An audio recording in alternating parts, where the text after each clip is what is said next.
Number one, put God first. Put God first in everything you do.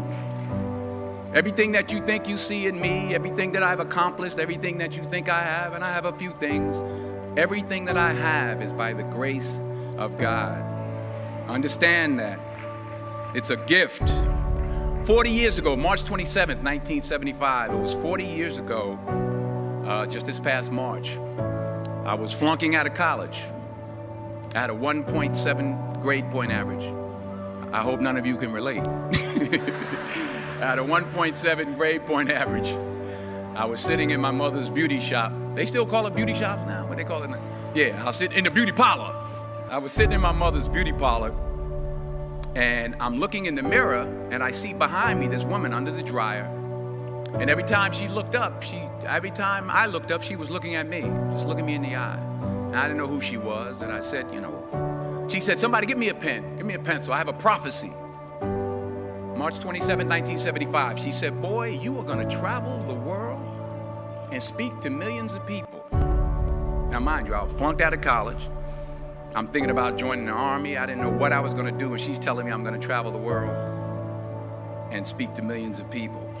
Well, I have traveled the world, and I have spoke to millions of people. But that's not the most important thing, the success that I had. The most important thing is that what she taught me and what she told me that day has stayed with me since. I've been protected. I've been directed. I've been corrected. I've kept God in my life, and it's kept me humble. I didn't always stick with him, but he always stuck with me. So stick with him in everything you do. If you think you want to do what you think I've done, then do what I've done and stick with God. Number two, fail big. That's right. Fail big. Today's the beginning of the rest of your life, and it can be very frightening. It's a new world out there. It's a mean world out there, and you only live once. So do what you feel passionate about. Take chances professionally. Don't be afraid to fail. There's an old IQ test, was 9 dots, and you had to draw 5 lines with a pencil within these 9 dots without lifting the pencil. The only way to do it was to go outside the box. So don't be afraid to go outside the box. Don't be afraid to think outside the box. Don't be afraid to fail big, to dream big. But remember, dreams without goals are just dreams, and they ultimately fuel disappointment. So have dreams, but have goals. Life goals, yearly goals, monthly goals, daily goals. I try to give myself a goal every day. Sometimes it's just to not curse somebody out. Simple goals, but have goals. And understand that to achieve these goals, you must apply discipline and consistency. In order to achieve your goals, you must apply discipline, which you've already done, and consistency every day, not just on Tuesday and miss a few days. You have to work at it every day. You have to plan every day. You've heard the saying, we don't plan to fail, we fail to plan. Hard work works.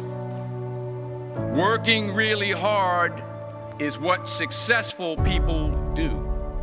And in this text, tweet, twerk world that you've grown up in, remember, just because you're doing a lot more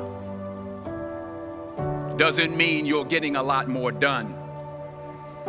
Remember that. Just because you're doing a lot more doesn't mean you're getting a lot more done. Don't confuse movement with progress. My mother told me, she said, yeah, because you can run in place all the time and never get anywhere. So continue to strive, continue to have goals, continue to progress. Number 3,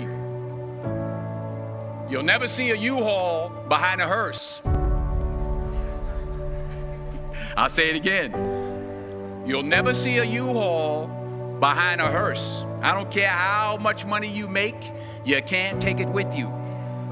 And it's not how much you have. It's what you do with what you have.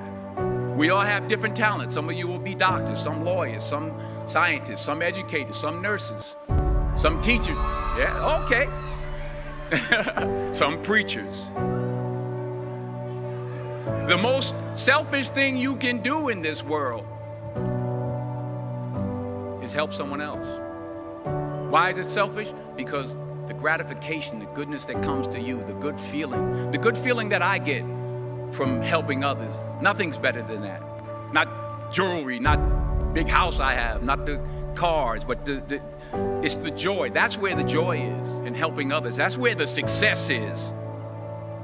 Finally, I pray that you put your slippers way under the bed tonight, so that when you wake up in the morning, you have to get on your knees to reach them. And while you're down there, say thank you for grace. Thank you for mercy. Thank you for understanding. Thank you for wisdom. Thank you for parents.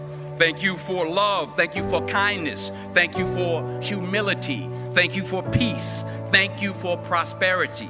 Say thank you in advance for what's already yours. That's how I live my life. That's why I am, one of the reasons why I am today.